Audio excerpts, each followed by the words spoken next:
I've never painted clear coat before in my life, and I've got the bright idea of painting a two-tone paint job on my 55 Chevy truck cab sitting over there. We have a satin black paint job that we did a couple weeks ago that came out awesome, and I thought it would be really cool to take that back panel where the window is and do a two-tone black on it.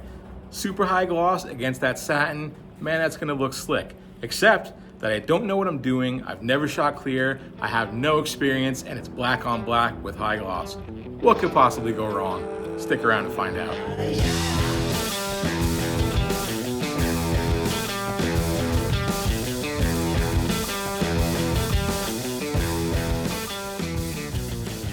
What's up, guys, and welcome back to In The Shop TV.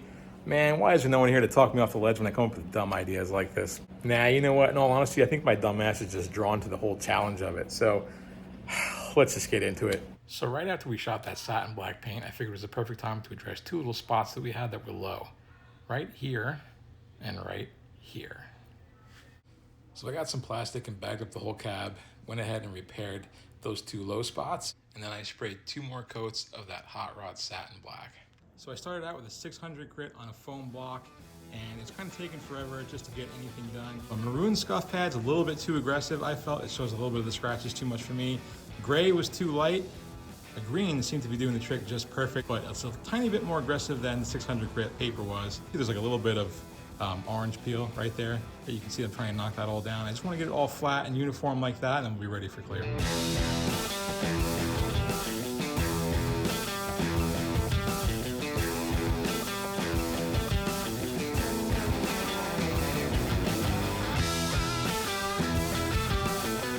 All right, the passenger side is done, looking pretty flat. I'm definitely happy with that. Move on to this middle part now. Just gonna try to break it up into sections to give my arm a rest.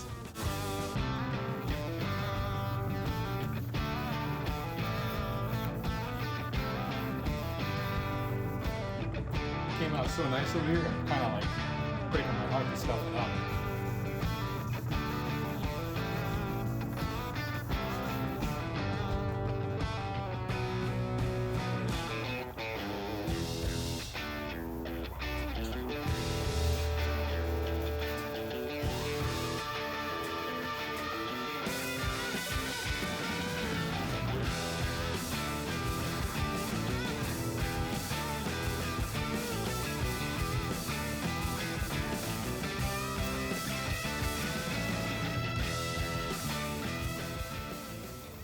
So I'm trying to keep my palm as flat as I can with the scuff pad on it and not use my fingers to press because I don't want to even leave the slightest bit of grooves, which it will. Sometimes there's a little exception. I've got to get up in those little corners and you have to kind of just get that edge in there, but you just do it real lightly.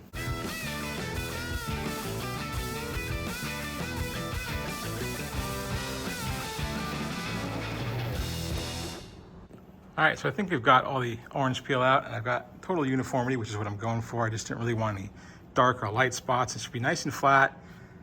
Nothing showing through, nothing burning through. That's why I didn't really sand these edges.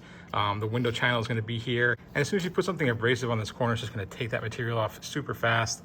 So I'm just kind of left that alone, sanded up to the edge of it. So far, so good. Don't see any spots. Looks nice and smooth.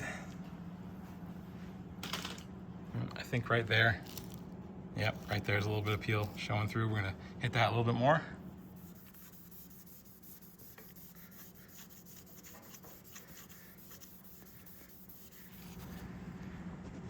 There we go. I'm gonna go ahead and give it a quick blow off with the air gun. I don't want to introduce too much dust into the air, so just real quick.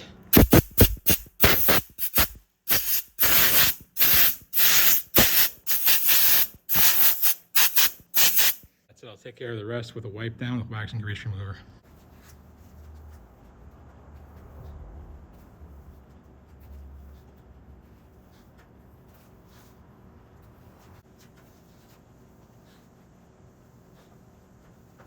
All right, so that's all clean, but what I want to do is mix up some clear now, and then before I spray, I'm going to take a tack rag and just kind of lightly go over that again, get any dust particles that settled. There's going to be more dust that settles as we spray. It's just kind of inevitable. I don't have a spray booth. We're in the shop. It's dirty. There's dust everywhere. There's kind of nothing really I can do about it other than clean as methodically as I can. So hopefully it's just not too much dust lands in the clear. We don't have to dust nib it too much at the end. Let's see what happens.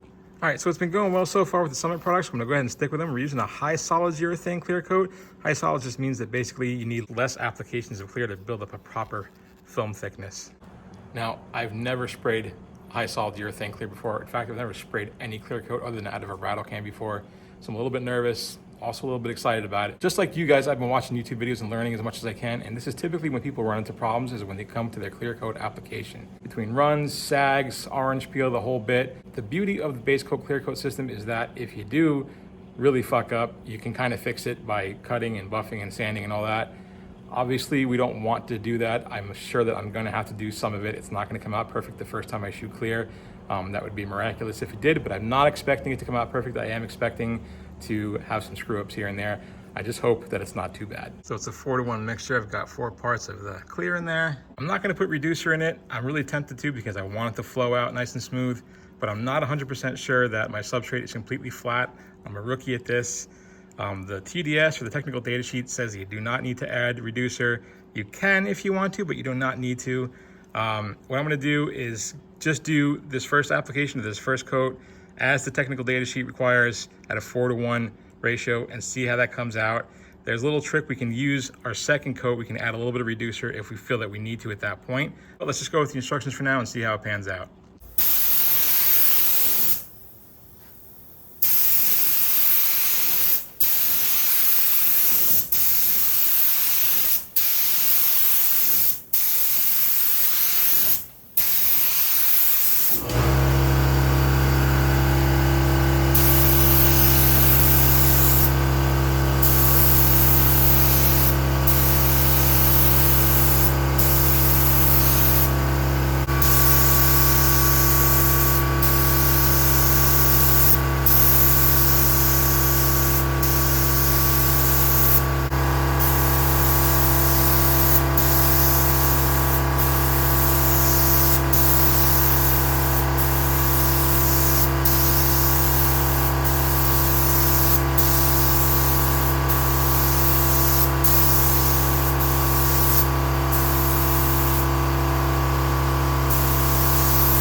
It's a little peely. Definitely some dust nibs in there. Not perfect, but not bad for my first time, I guess. I don't know. I got one sag right there. Kind of sucks. It's a little peely. It's not terrible. A lot of dust nibs. Just means a lot of work for me after the fact. All right, let's go with coat number 2.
Yeah, it's a little peely. Not terrible up here. It's a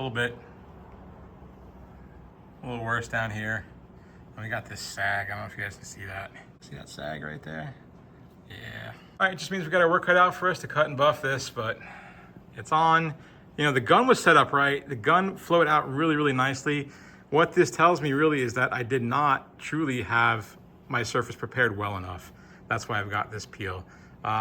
It is what it is. You know, next time I live and learn. I'll do a better job next time, but I'm not gonna call this a failure. I'm gonna call it a success and a learning experience. This will come out great. I will be able to cut and buff this. and you guys will be along for that ride and be able to see it. I'll tell you what though, the effect is what I was going for. That is a really, really nice, deep, rich tuxedo black. I just absolutely love the color. You know, with the single stage, that's one of the advantages of it. You get that really nice, deep, rich black. That's why I didn't want to do like a traditional base coat and then to clear that. So I wanted to flatten down my original satin paint because I really love the depth of color in it. All right, so I'm gonna let this sit overnight, maybe even 2 days, let this completely dry, gather up my sanding, cutting, and buffing materials, and we'll come back, cross our fingers, and hope for the best ×2.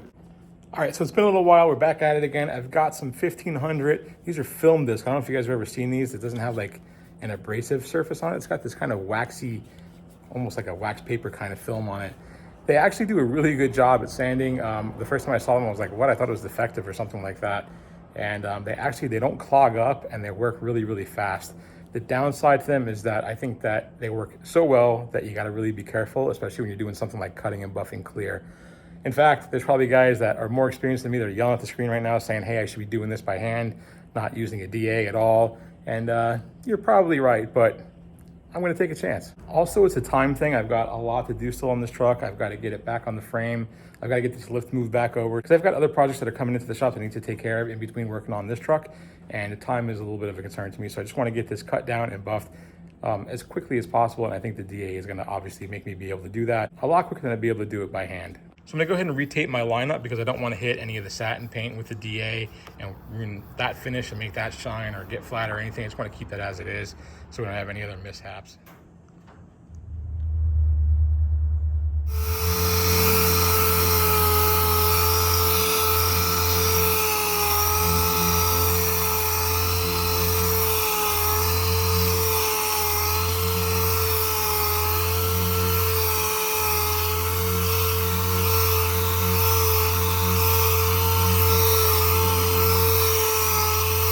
Wasn't quite aggressive enough. The peel was a little bit worse than I thought, so I moved to a 1200 and it's doing a lot better job. You can still see there's little specks here and there of low spots.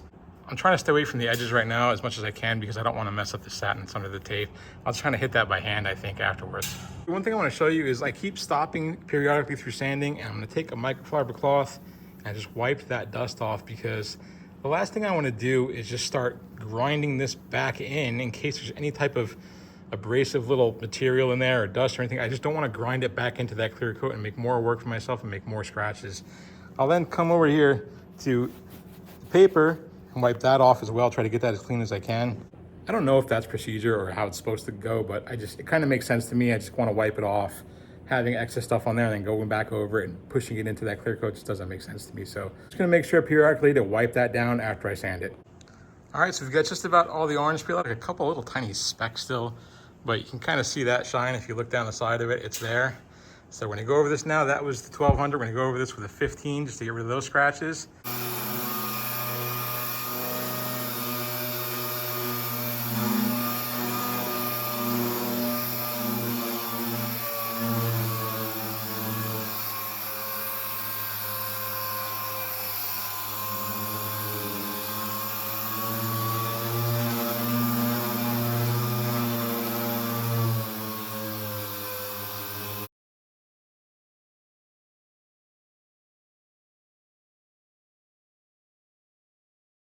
All right, so our 1500 is done. We're gonna move on to a 2000 grit right now, and we're gonna use a little bit of water just to spray it down.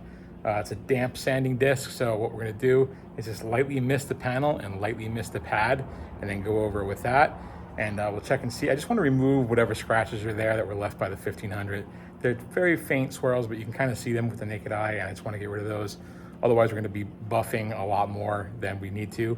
So we're gonna see what it looks like with the 2000. If we need to go further than that, we can, but so far, so good. I think it's looking like it's gonna be all right. We might be able to stop at 2000, but let's get going and see how it looks.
All right, so the edges are still not completely sanded out. I think I'm gonna kind of leave those. I got as high as I can. There's a little bit of peel you can see up there in the corner. I'm gonna see if I can work the buffer and take those out. Can't really see very many scratches. There's a couple tiny little micro swirls in there that you can see. But when you go sideways, man, you can see that shine is ready. It just wants to jump out. So I think we're gonna try to polish this thing now and see what happens. All right, so what we're gonna buff with, I have just a basic 6-inch buffer here with a 7-inch pad on it because that's all they had at the store. Another thing they only had at the store was this ultra fine pad. I'm probably jumping a step with this, but that's all I had, so that's what I'm gonna roll with. And to polish it, we're gonna use this stuff. It's for the ultra fine finish. Again, we're probably skipping a step with this. That's all they had. We're gonna make do with what we got, see how it works out. I'd rather go too light and do this and have to go back with a heavier compound than go with a heavier compound and scratch it. Just playing it conservative. This is my first time doing this, and I just think it's gonna be a little bit safer to do it this way.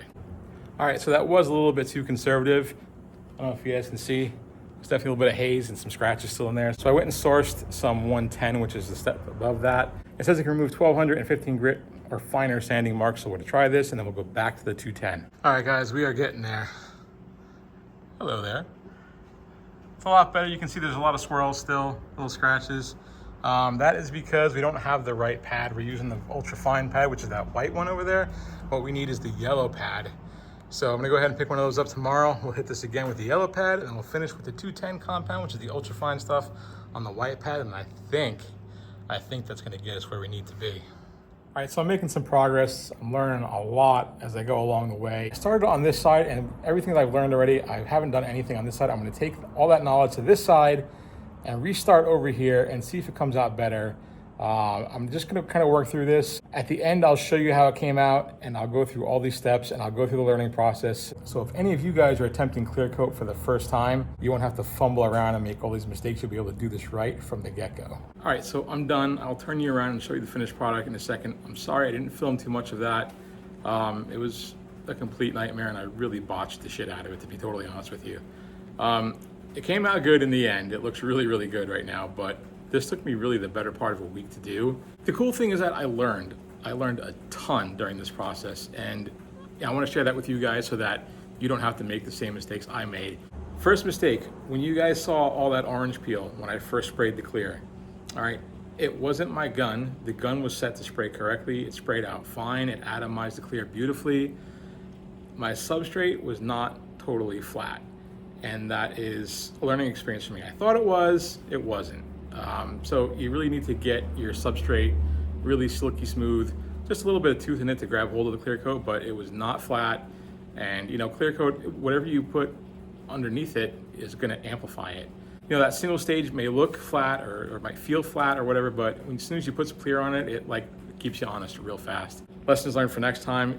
And for you guys, before you spray clear, make sure whatever you're spraying it on is just dead straight. Mistake number 2, what I showed you guys was that sag that I had right in the corner. That was my fault. And what had happened was, you know, that cab corner right there is a radius. So the whole trick to painting and getting stuff to lay out smooth and flat is keeping, you know, a consistent distance from the gun to the panel. And if it's something's radius like that, you gotta kind of, you know, keep that distance all the way around that radius, and it's a little bit hard for a beginner like myself. So what happens is, you're coming around that corner, and right here, you got, you know, you get kind of close to it, whereas over here, you're 4 or 5 inches away, and then you come around, and all of a sudden you're 2 inches away, and then you're 4 inches away, you got on the back side of it. So just coming around that corner, getting a little bit too close, I just loaded that corner up right there with some clear, and I got that little sag. Thankfully, that was the only spot, and thankfully that sanded out relatively easily. Now, you guys saw we're using a high solids clear.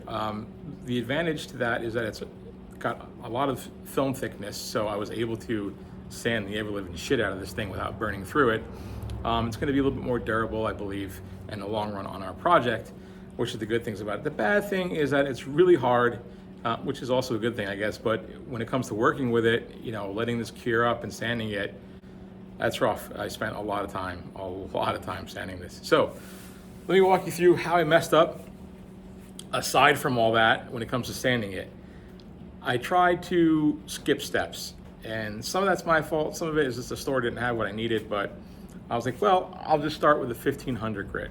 I think that would have worked good if I had a nice flat level clear coat to begin with. Not much, you know, maybe a little bit of peel or, you know, whatever. But with severe orange peel like that, you really got to start with 1000 grit. which I discovered really quickly. So I started with a 1500 grit, wasn't really doing all that much. I was like, let me go down to a 1200 grit. Wasn't really doing all that much. So I was like, time wasted right there. Lessons learned. I went to 1000 grit, and that got it flat in no time straight. And it didn't burn through the clear. Everything was great. So then I went back over it with the 1500 grit.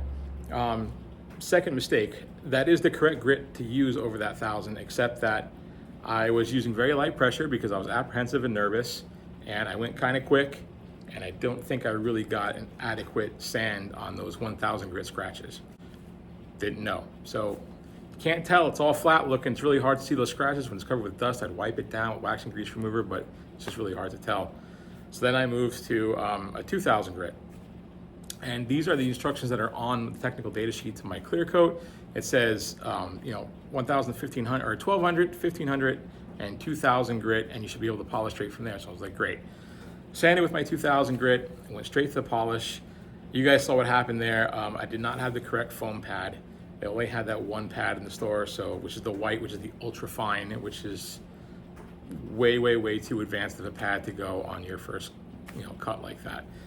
So I tried that. I tried the fine polish, and I was just wasting my time. So I went and finally, I had to travel all over the place, like 30 miles, and I found all the pads that I needed. So I started with, and I didn't film all this, I apologize. I was just frustrated at this point. I used the Bauer pads from Harbor Freight. It's all I could find. Started with the blue one, which is a coarse. Then we moved into the yellow pad, which is fine. I believe they do have a green one, which is medium, but they didn't have that in the store. We went blue, we went to yellow, and then we went to white. On the blue and the yellow, I used the 110, which is the rougher compound. And this is where we started to make some progress and get somewhere. We started taking a lot of those heavier scratches out. We had some real fine scratches still in there. And then after that, I moved to the white pad, which is the ultra fine, with the 210 compound, which is their much finer compound. And then we really started to get a really nice looking panel. So, it took forever. The top edge and the bottom edge, where I didn't want to go too high with the machine, still needs to be, I hit it up a little bit by hand, but it needs to be done some more. I'm not going to bore you guys with that, because it's just going to be me sitting there like there's a really tiny space, like an idiot trying to get that nice and pretty looking.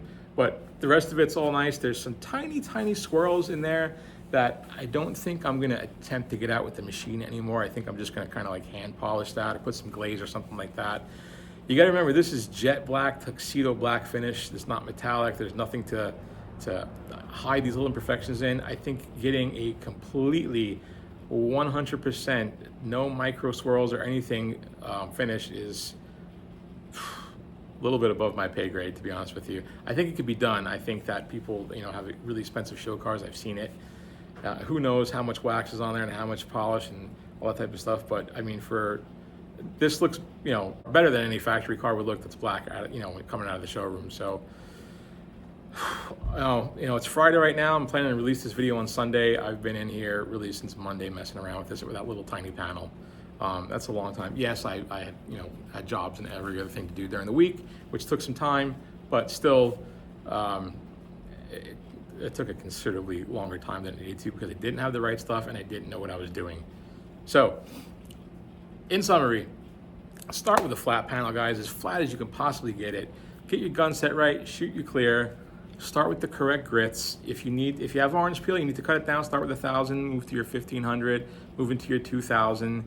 Go to the right pad, go to a coarse compound, cut those scratches out. Even the 3000 or 4000 grit paper, if you have it, it's just gonna make buffing it that much easier. You're not gonna ruin the clear coat.